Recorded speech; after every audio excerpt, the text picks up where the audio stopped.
Hey, this is Brandon, Nodnarb's Closet. I'm on EDAW'S end as well. I have with me here whitetigertablecraft. It's been a long time. I've talked to you for a while now, and finally have you on the show. Happy to be here. Thanks for having me, man. Yeah, for sure. We were just both discussing our bowel movements and exactly what was happening to our old bodies moments ago. I'm glad to know that you're going much better. Let's just get started with much better. Did you get into the hobby? I guess it's like with most people, like started when I was like a kid, right? But I didn't know it was happening.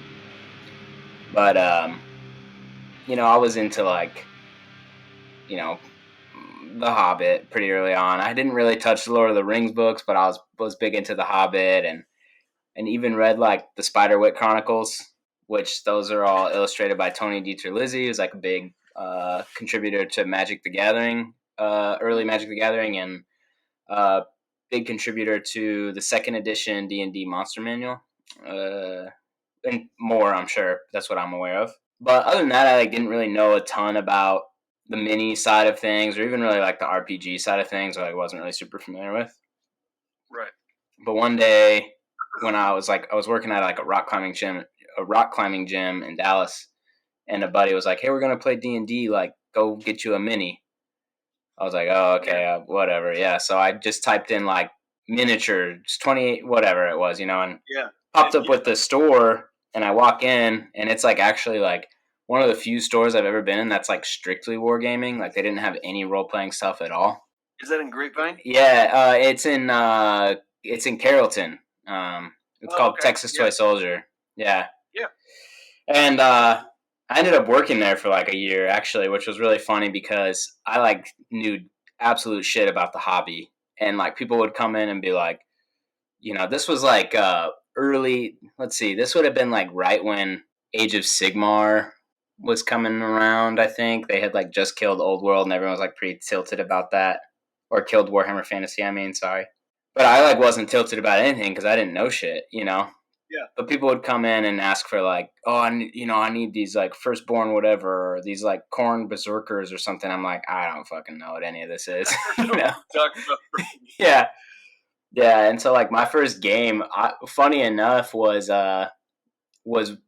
Hordes, Warm Hordes, only because I had bought the Trollblood starter box because there was a mini in it that I wanted to use as my D&D guy. And again, I didn't even know anything about D&D, so I just saw this like troll shaman guy with a staff, and I was like, that looks like me. I'll be that guy. And I was just like a menace, man. I didn't know the rules about anything. Like people were coming in, like these competitive War Machine players would like come in, and I'm like, I'll play against you, and they would just like pull their hair out because I would just do all this like really dumb stuff. I just didn't know what was going on at all, Well, I mean that's good though. I mean, it sounds like at least you're jumping into it. A lot of people, like myself, I still know nothing about wargaming. I played D&D since I was 10 years old, and it just kind of like wintered over into my adulthood and then popped up randomly again. But yeah, I mean, at least you're getting into it, man. A lot of people like me just sit in the background and ask Bill Ford about like, hey man, can you show me what the fuck that I'm looking to do with like certain mechanics? I don't know what the fuck I'm doing. That's so funny. Yeah, it was cool. Once I actually started getting into the hobby, it was kind of cool that I found out that there was so much overlap between the stuff I was actually into as a kid and the wargaming hobby. Like artists that I was into that I didn't even know I was actually into, you know what I mean? Like, like I remember my mom showing me like Ralph Bakshi's like Lord of the Rings. You know what I mean? Oh, and then I found out like, oh, he did Wizards too, and like Ian Miller like illustrated all the landscapes and Wizards and all that stuff, et cetera, et cetera. So there's like all these tendrils and overlapping connections, and I was like, oh, it's kind of like I would have wound up into this no matter what. You know what I mean? Like, It's kind of funny it took so long, but after high school for a few years, I was just like living in my van, rock climbing, falling off my mountain bike, like, and it kind of took me like getting like a little bit old before I was like, yeah, I could mess around and roll some dice and whatever, but kind of makes me jealous, like all the homies that have been into this forever and they have like their old, whatever edition fantasy army. But yeah, I got tons of shit anyway, so I caught up pretty fast. Like, yeah, well, you're telling me, like, I'm still constantly, I'm just like everybody else. I'm still looking constantly for bits, and I got a whole fucking cabinet here with like so many that I can't even. I'm brushing off some of my desk right now because I have like old crusty bones that I used for my Smash Bash entry this year, and didn't realize how dried out the skull was, and it just like crusted all over here. Oh, gross. It's probably like a biological experiment going on right now on my desk. Yeah. Are any of these like illegal to own, or? Oh no. I mean, it's. You wouldn't implicate yourself on this My podcast grandfather, anyway, right? It's it was his pride and joy, his skull. Grandpa just dug it right up out of that military graveyard and whipped it out. No, I bought a goat skull from a person in Montana. It was a baby goat skull. I don't know how she acquired that at her farm, but it just didn't survive. Yep. I worked at like a marina in like pretty rural area right outside of Springfield at Fellows Lake.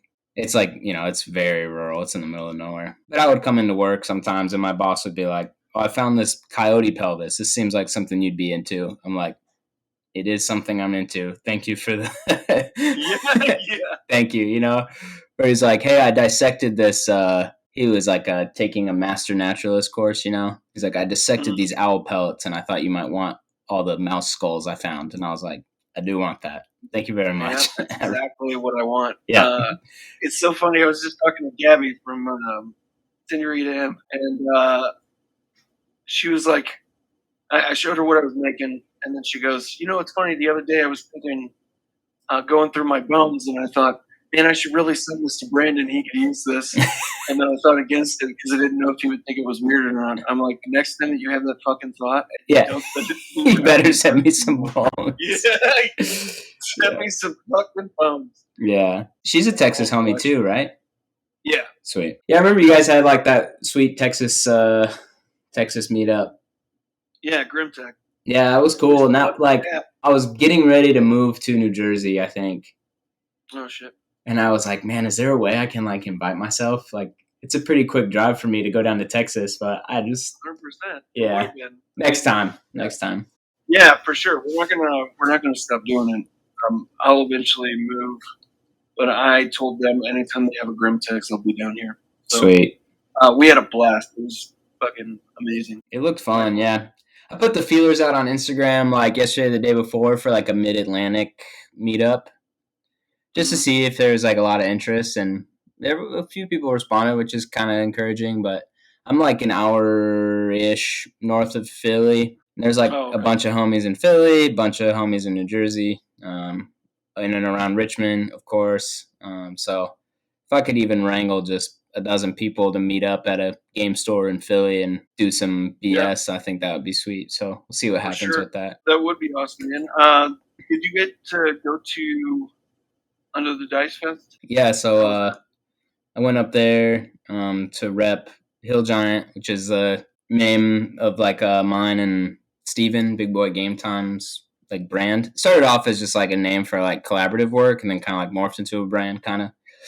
Yeah. And it's just like mostly just like goofball shit, you know what I mean? Like, but we've been really having a lot of fun with it. And Steven unfortunately wasn't able to make it. But actually, what's funny is one of his like long-term best friends, Anthony, he lives local, and he was able to come up with us and hang out, and that was cool. And then my girlfriend came too. They were really, really sweet. They like stayed at the booth all weekend selling the book that I wrote that Steven did the design and layout for while I played Mordheim. So I like really owe them. That's the book.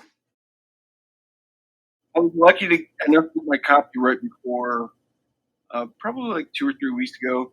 I had to say it's probably all right. So whenever I first opened Wartboard,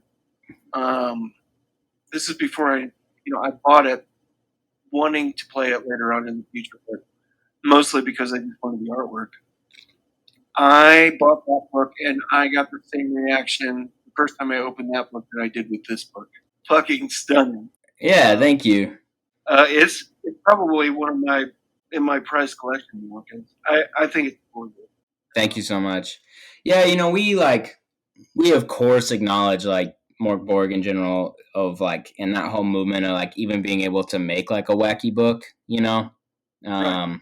and so that's pivotal. And like for me, I equate it to I'm a barista, right? I just sling espresso all day, but Hmm. like Starbucks is like pretty much single handedly responsible for like the culture of going to a coffee shop. Like before Yeah. Starbucks, like that wasn't really a thing, and so it's like kind of like Morkborg, it's like Morkborg is like maybe not single handedly responsible, but largely responsible for people getting to make freak shit like Cauldron. And I've said this Oh, before, but we just wanted to make it into a book that like even if you never played it, it was still like fun to look at, So yeah. No, yeah, I think, and here's the thing is, we were talking about this a little bit, but I'm such a like doer to learn, and reading it. Well, I'll get somewhere with it, but I won't get all the way there. But this will be something that I'll always like show friends and show people just right what you said, the wackiness behind a game like this, and the fact that I think that people don't consider this either. Like the fact that you have a book that you've authored. This is yours in it, people's homes now. it's really bizarre, man. And what was really weird about it is at Under the Dice Fest, the first night, after we like played Mordheim and everything, me and Anthony, Bigatoni Minis, we were playing Cauldron. It was the first time I had played it with the book. Because before that, when I was like playtesting it and stuff, I just had like a printed out Google Doc. You know what I mean? And it was cool because, and of course, I'm like at the advantage of like, I know the rules pretty well, but it was fun to just like sit there with the book and a tape measure and just like move my dudes around and be like, oh, I don't quite remember that rule and like reference the rule or whatever. And that was really novel. And also, it was cool too because it actually didn't feel like I wrote it, which is I've been having a really hard time like putting that into words and describing that feeling. But I was able to enjoy the book because it was just like it was done. So even if I had this thought of like, oh, maybe this should be tweaked a little bit, it's like, well, if it's too fucking late, like the book's published, well, it's done, But before in playtesting, I would be like not really able to. I don't want to say not enjoying the game, but enjoying the game differently because I would pause and I would like scribble some notes down, like, oh, maybe I need to change this or maybe I need to change that, et cetera. Yeah. So that was really cool. And then, yeah, like you said, it's like when like my friends at Under the Dice Fest, like they're coming up buying our book or just like seeing people post about it or even seeing people who are my friends who aren't into the hobby at all buy the book just because they're my friends. It's like, oh man, like my friends have this, like you said, this book that I've authored that Steven did all the design and layout on. And yeah, it's been like a surreal experience, and I can't imagine like these people like name any game designer with, a lot of titles under their belt. It's like we've just got the one game and I'm already feeling great about it, Yeah. Well, I was going to say don't minimize that because that's more than most people. Yeah. I mean, yeah, and what's actually kind of crazy too is like through partnership with Steven, it ended up being like not that hard. Like it was a lot of work to write the rules. It was a lot of work to do the layout. And I'm sure in a lot of ways it was more work to do the layout than it was to write the rules. When it came to the end of it and we like had the physical copies in our hand, I remember being like, oh, that wasn't that bad. Even though it was like a year of work, you know what I mean? When it all came to an end, I was like, oh yeah, I guess I'll do that. I could write another game, I guess, Yeah. But before it like seems insurmountable, it's like, oh man, how are we gonna get like a published game, Do you remember like the first time you painted something that you actually felt good about? Oh, it hasn't happened for me yet. Okay, first of all, we'll get into that. All right. No, yeah, no, totally. Like, I think I remember the first time I like kind of started to understand like I don't have to paint everything. Like, I don't have to use this one base coat and paint all this dude's clothes this color. Like, I can like start putting in some highlights and some stuff like that, and kind of like conceptualizing that. I was like, oh, okay, this looks more like whatever. So I do, yeah, totally. I mean, there's this serotonin boost that for a fact that like you landed something and you're like, is that that looks pretty good. Yeah. So I can't imagine what it feels like to be sending out copies. I'd be like a little ginger, like like skipping around, like mailing people packages out. Totally. It wouldn't even be work. You know, it's funny, like, for some reason, the post office, like, my town's, like, pretty small.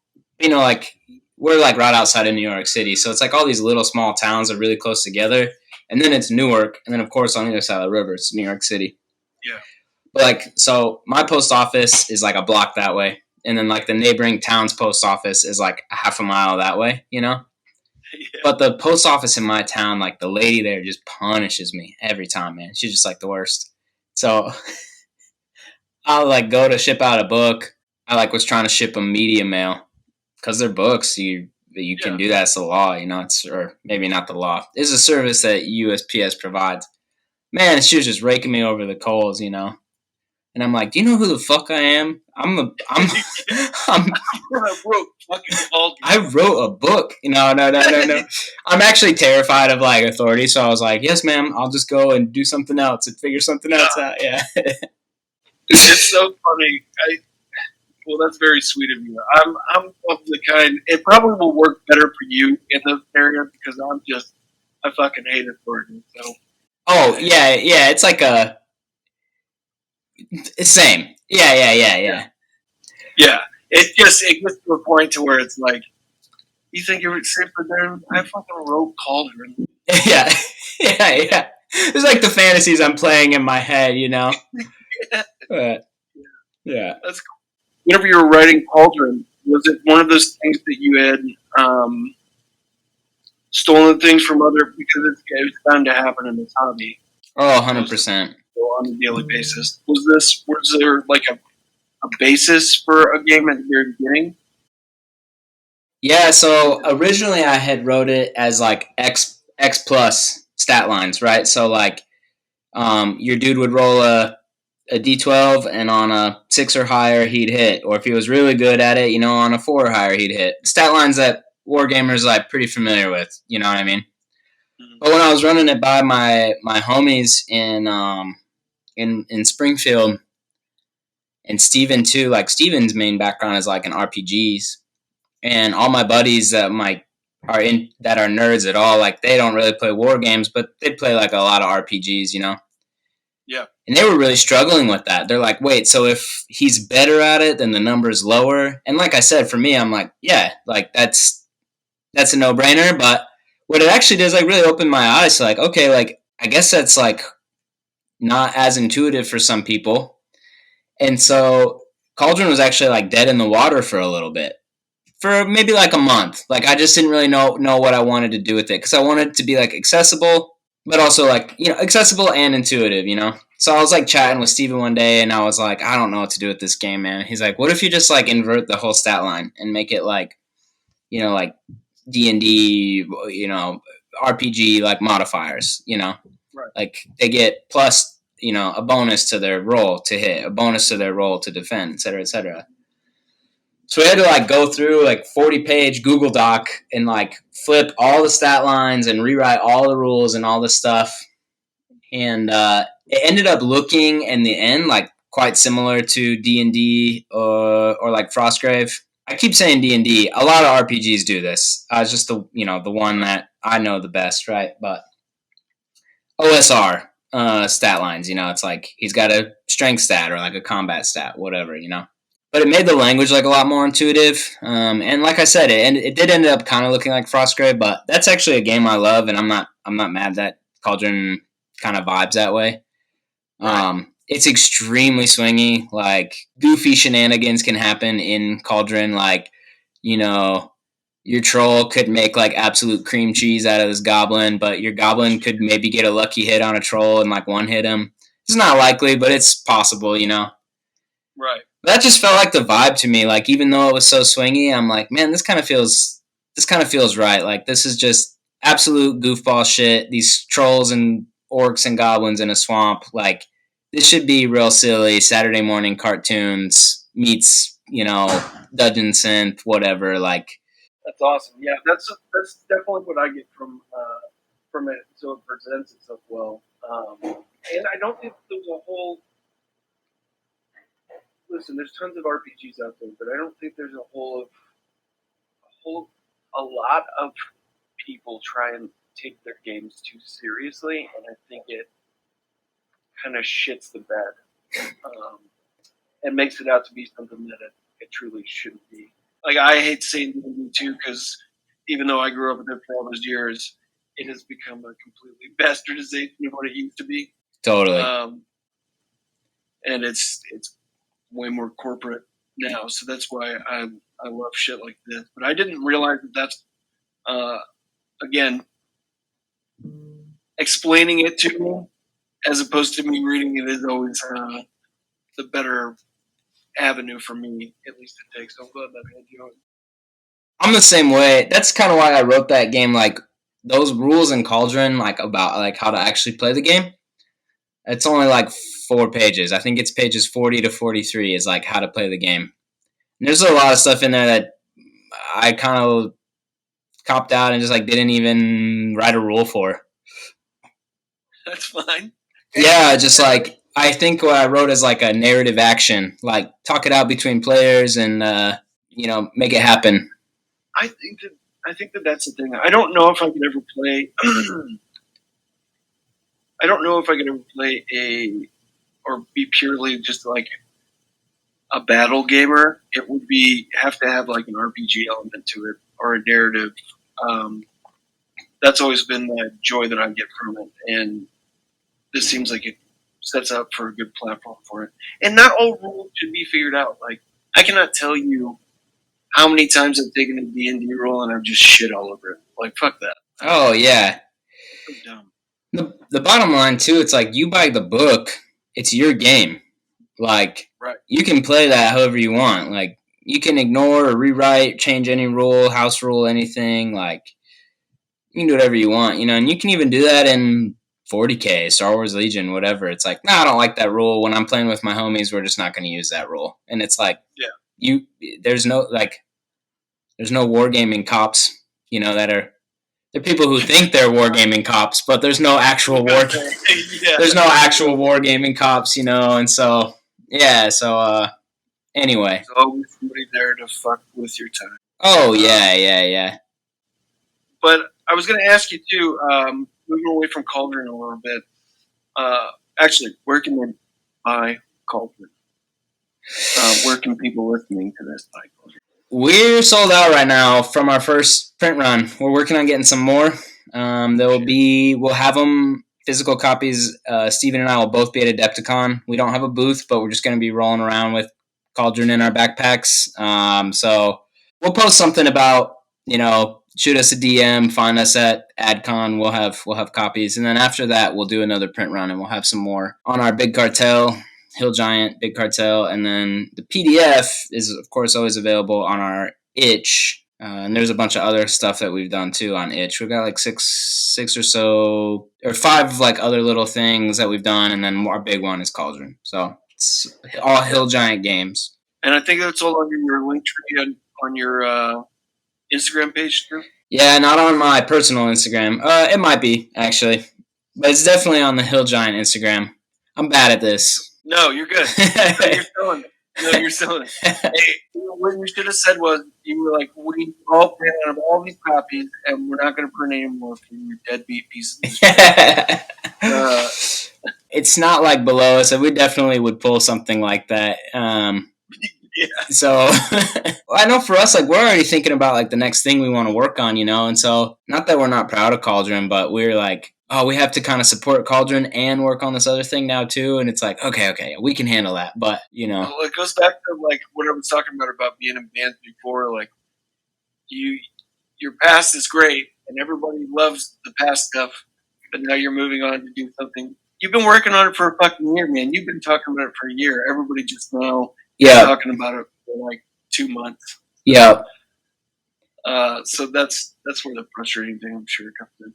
One of like my biggest regrets was like there was a handful of people at Under the Dice Fest that wanted to play, and I just like dropped the ball so hard because I've played Cauldron so much, and I was like, yeah, we'll set up a demo, and then I just like didn't, and I'm like, man, that sucks. I should have played Cauldron. So if you're out there and you're listening, I'm sorry that we didn't play Cauldron. Yeah, he said, you know what? Sorry, we didn't play Cauldron. We don't plan on printing off another copy for you to play eventually, anyway. So fuck you. Yeah, I wanted to bring up something I noticed, and one of the main reasons why I started following you is, how did you get more into the sculpting side of things? I'm still like pretty fresh at it. I do enjoy it. My like art background is in ceramics, and so that's what I like studied in school was ceramics. I didn't graduate. I'm not a degreed individual, but Hey, hey man, you're talking to another field of arts. I'm glad to know I'm in good company. And so actually, like my first draw to the hobby in general was, like I said, I was like playing D&D and playing War Machine. So I was like on Instagram. I didn't even have like a hobby Instagram yet, and I'm like typing in like hashtag Space Marine or whatever. I'm just like trying to look at pictures of models, and I came across Dark Tech, Vince, and then of course Matt. Totally not panicking. Yeah, everybody's gateway drug. Oh yeah, totally, yeah, like that. That is a shared experience. As an insult, Matt. So I just want to make sure you're being the gateway drug. I'm not trying to be offensive. I'm just trying to say everybody knows it. No, I think it's a remarkable thing that so many people like that's how they saw Matt's stuff, and like I even think I saw his like Etsy before I like really knew what was going on in the hobby. I was like, what the fuck is this? And I've mentioned this before. I don't want to keep blowing smoke. Oh yeah. But what I loved about that stuff is like so textural, so sculptural, At the time, like I'm in the ceramic studio, like spending a lot of time on the potter's wheel, but also just like doing a bunch of hand built weirdo shit, And yeah. And so the first like what's that? That's a weirdo shit is all of kitbashing. Yeah, 100%. And so it was actually a hard transition. Just because when you're doing ceramics, like your medium is just clay, and you can just kind of do whatever you want, And there's different clay bodies and different glazes, of course, but pretty much just like sticking clay together. And you want to stick two pieces of clay together, use some clay, And so yeah, so it's like it's pretty like no brainer in a lot of ways. And switching over to kitbashing, like, well, one of the things you have to have is bits, and I didn't have that. I just had like a box of trolls, and then I started getting into Kings of War of all games. The guys from the dojo, which are like I guess the winningest Kings of War team, they play at Texas Toy Soldier. So just by happenstance, I started chatting with them and started playing Kings of War. So I had like a box of Mantic bits and a box of troll. I mean, there's not a lot to work from there. Someone more talented than me could probably make something unhinged out of that, but it was not me, So I think I really started coming into my own with it when I started working at a LGS in Springfield called Metagames. They bought a lot of lots, like people's minis, whatever, whole armies or whatever. And inevitably someone would come in with a bag of half a dozen broken wood elves or whatever. And so I just started hoarding that stuff, like everybody. And that's kind of how I...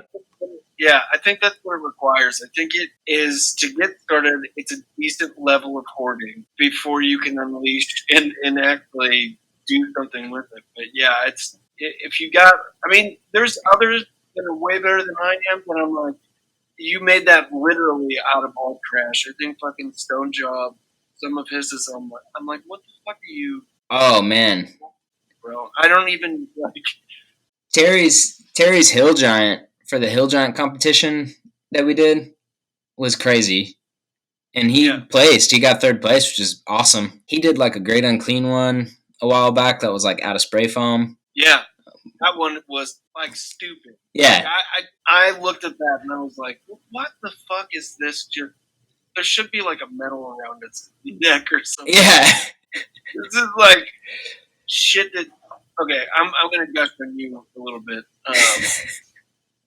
I don't know. It's been a while since I've been like really floored with somebody's work.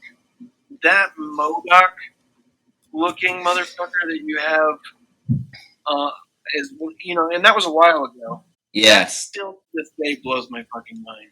Thank you. Because seriously, I don't even think about minis in the sense of like, yeah, I could totally put this on my shelf and like, I'm like, I saw that though, and I'm like, what the fuck?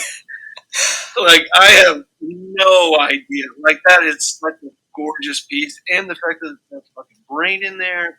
I feel like I got lucky on that one, and it kind of came together in a way where, same thing, when I finished that one, I was just like really stoked on it. And it's funny because I started on it, it was kind of fueled by some rascal type energy. Yeah. For whatever reason, Marvel Crisis Protocol is a huge game at the game store I worked at in Missouri. Like, the biggest weekly turnouts of anything, way more than 40K. You know, you'd have like on a Wednesday night, like 30 people playing MCP. It's not even a tournament; they're just playing superheroes, and which is sweet. I'm not here to. Yeah, I'm for it. I'm not saying anything about it. Whenever I think about that, I think of it as not something that's in the conversation, right? Totally. Yeah.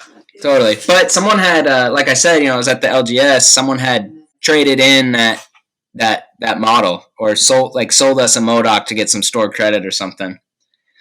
Yeah. And my boss was like, "Oh, put like a put a price on this and put it on the shelf. It'll sell right away. Like, MCP is huge." And I was like, "Nah, I'm gonna take this home and fuck this thing up." And like, no, I'm good. Yeah. Why don't we just say fuck what you did then? Yeah. So look at this. I just paid like whatever the store paid that guy for it, because that Modoc model is not cheap. It retails for like $40 or $50. But I think I gave the guy like $25 or $20 for credit or whatever. So I just paid the store what we paid that guy for, and I took it home and fucked it up. And then I ended up posting it in the local Marvel Crisis Protocol group. And I was like, yo, shout out Brandon. I won't dox the guy, but shout out Brandon, last name, for selling us this model, You're going to give his whole address now. Yeah.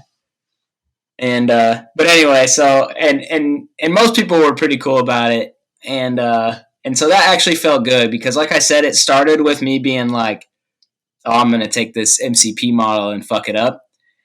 But honestly, those guys were like chill. They were like, "This is sick. Like, you should do a whole MCP warband like this." And I was like, "Don't tempt me, So I guess they don't call them warbands. I think they're teams in MCP, but nobody gives a shit. Hey, you said it, not me. Yeah. Hey, yeah, I said it. And Aslan, if you have a problem with the fact that I'm not on that specific game, and if you have such a fucking inclination to be upset about teams and warbands, right?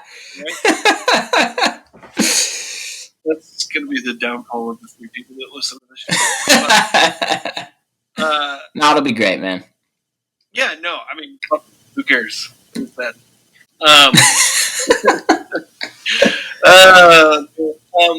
Okay, yeah, I mean, somebody would have had a problem with like that, breaking up that model anyways. They would have just like attributed it to, well, you live in fucking Missouri, so yeah, you're upset about life in the middle.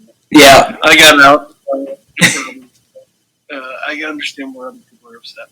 The sculpting side of things, though, I did want to talk about the kind of like your inspiration behind these sort of things, because, man, there's some sculpting jobs that you've done as of late. Some of your work, though, looks like that more of that Saturday morning cartoon type look that you were talking about for Cauldron. Oh, totally. That I really fuck with, because it's just, to me, I'm not seeing that from many, but I see it from Mangling Minis. The recent ones I did the Chaos Troll, the big red Chaos Troll. Mm. I did the green Deltrog, which is what he's called. And then the mini notes, the one that I was specifically thinking about was the pinkish dude that's face is the torso. I swear to fucking God. Do you want me to lie and say I sculpted that? It's going to be the end of the show. Right. Hey, well, we will actually put up a joking post about this later about the things that Dellon actually did sculpt. That way. There's so much stuff on my page that I sculpted, but you just keep picking on my friend's sculpts, so... Was it just like a progression of things? Like, you were painting now, you might as well start sculpting? Was it the whole giant thing that you were putting on the contest? I didn't really have much of an interest in sculpting. And then I connected with the big dog Tanner Simpson, Simpso Miniatures. Yeah. Hell yeah. And he sent me some faces he like sculpted on some rocks, which I still have, and someday I hope to do them justice. But so I started thinking about sculpting. You know, I started like being more on my radar. Not to sound like too of a doting fan, but meeting Trent at Adepticon last year, he had just done this video about like doing bootleg Warhammer minis. And we started shooting the shit and talking about some of the work that I had done with Tanner. Tanner and I had like done some small collabs and stuff, and it just kind of started getting me thinking about sculpting and how like what makes a good sculpt is like so subjective, and you should just like make a sculpt. I think a lot of people too, and I'm not sure what started it with other people, but like a lot of the homies are like casting their own stuff. Like Kyle at Honk Team, he's got like a Tufty fairy, which is so super cute little like fairy guy.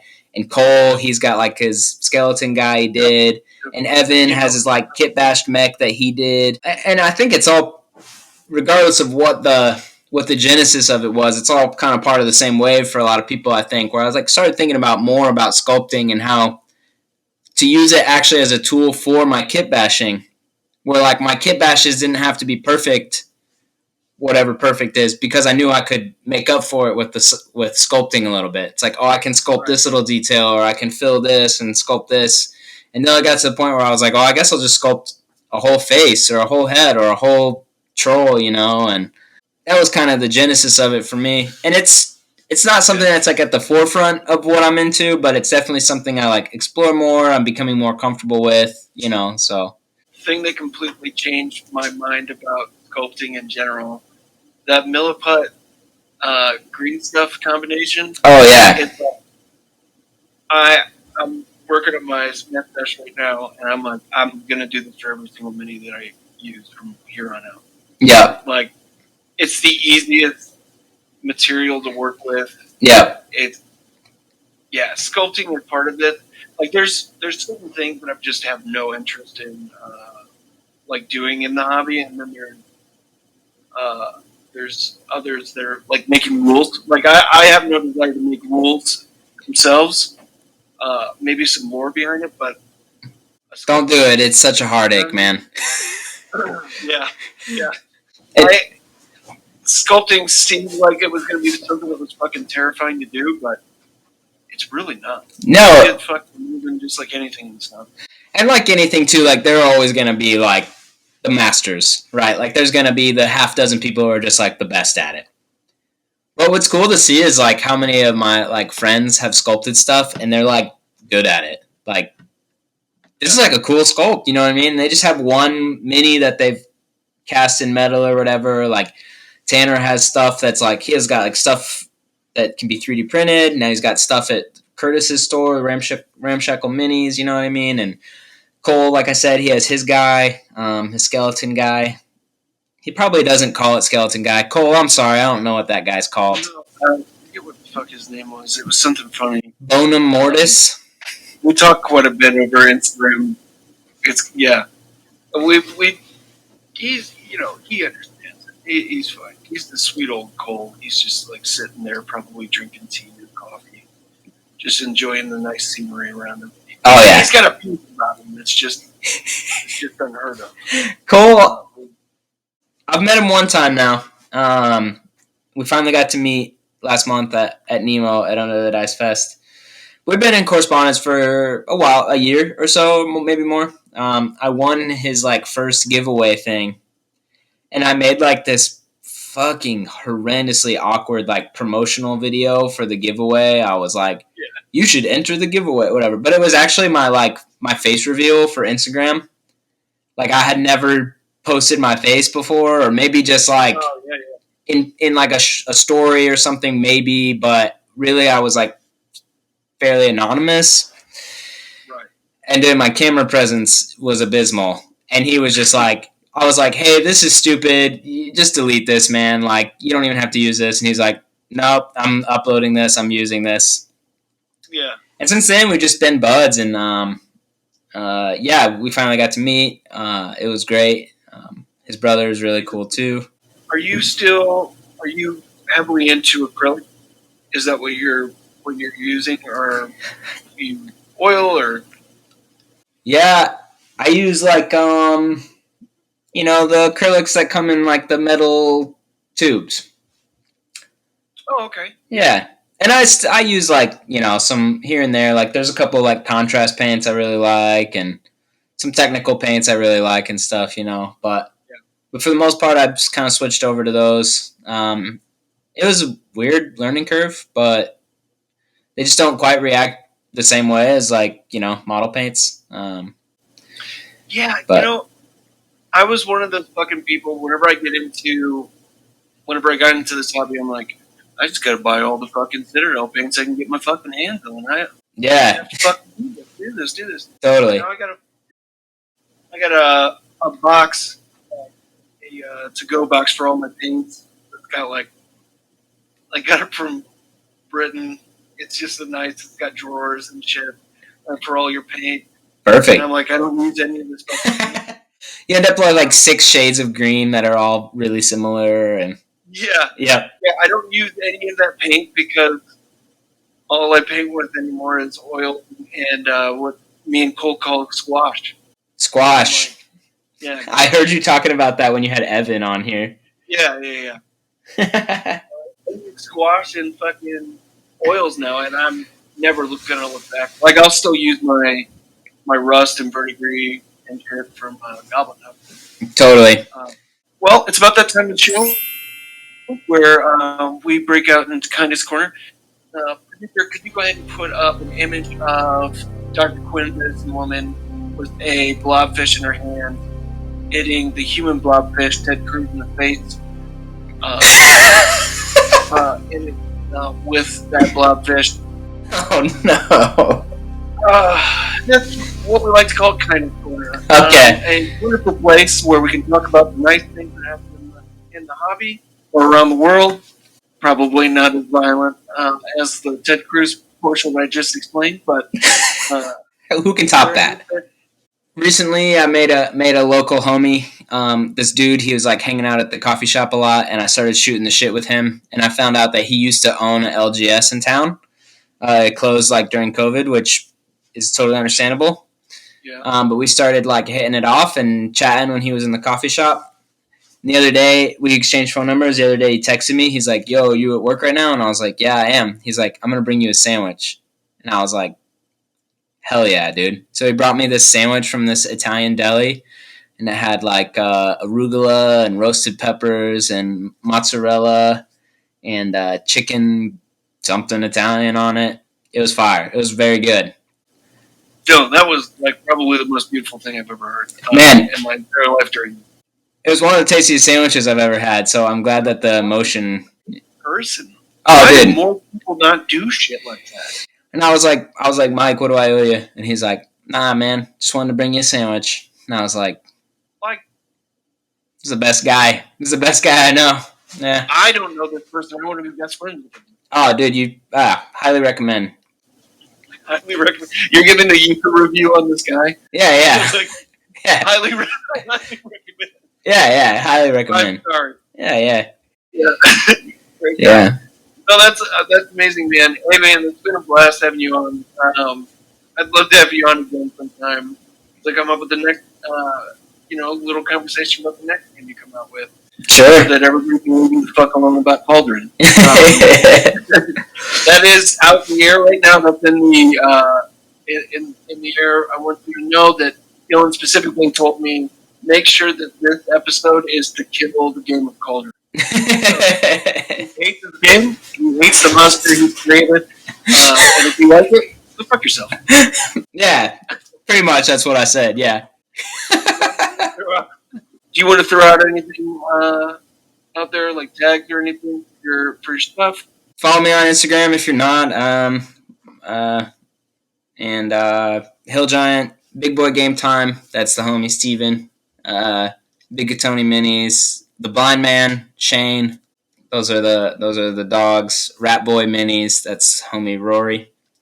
And just keep an eye, like Steven and I, like we got more stuff coming. We've got a little sweet treat that will be debuting at Adepticon. That's all the info I can give out there. You heard it just here. Sweet treats coming your way. Yeah.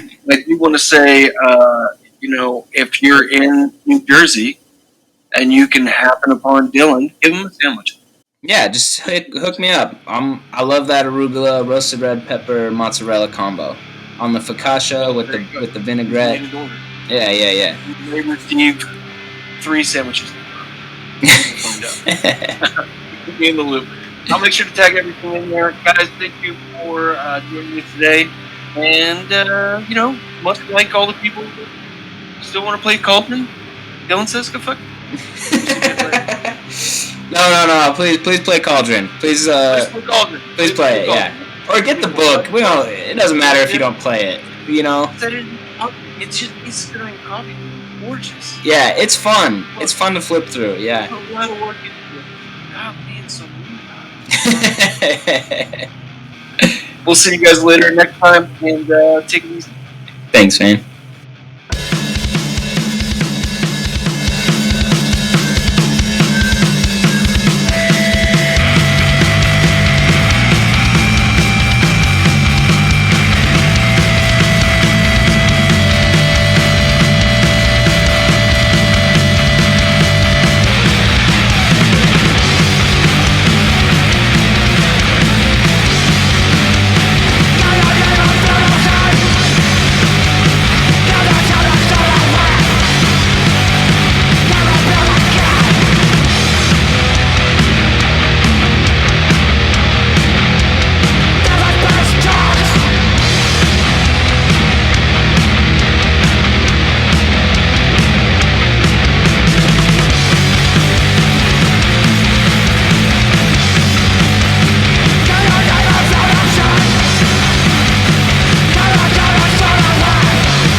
Hey there, this is Barrett from the ATI Podcast here to talk about what we have going on the ATI Podcast Network. First, we'll start with Waxing On with R&J. The format of Waxing On with R&J is audible selections made exclusively by our hosts and brothers, Ridge Jackson and Jake Jackson. Waxing On with R&J is sure to tickle your inner eardrums with some of the most vile tones you've ever encountered, and conversely, ear candy with pop melodies, focusing on spotlighting underground and rising artists. Waxing On with R&J is another outlet of the ATI podcast community to bring awareness to many musicians' craft.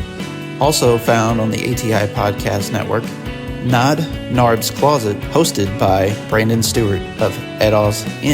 Nodnarb's Closet is a wing of the ATI podcast programming that delves into the world of role-play games, miniature painting, diorama making, occasional pro wrestling match watch-alongs, providing commentary with a dash of jocularity and satire, and much, much more. Of course, leading the pack is the ATI Podcast. On the ATI Podcast, we episodically invite guests onto our show to spotlight their talents, whether that's musicians, filmmakers, artists, actors, businesses, even athletes. Nothing is off the table. The focus of the ATI Podcast and its collective creative arms, whether that's waxing on with R&J or Nodnarb's Closet is to bring awareness and focus to people's talents. Be sure to follow us across all traditional podcasting platforms, and for the full experience, subscribe to our YouTube channel. Just search the ATI Podcast. Stay safe out there.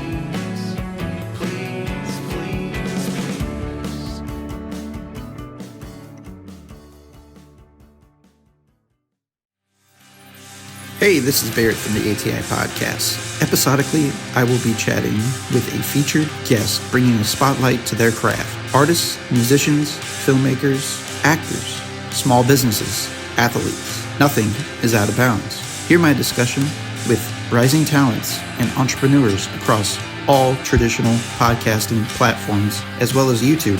Like what you hear? Be sure to subscribe to the podcast channel of your choice, whether that's Spotify, Apple Podcasts, Amazon Music, and more. Just click the subscribe button and leave us a 5-star rating. Also, subscribe to us on YouTube, where you can get full video episodes of the ATI Podcast and see our guests in their work. Stay in touch with our ongoings, events, and guest list across all major social media outlets: Instagram, Facebook, TikTok, X. Just search the ATI Podcast. We would like to thank you all for your continued support, and as always, stay safe out there.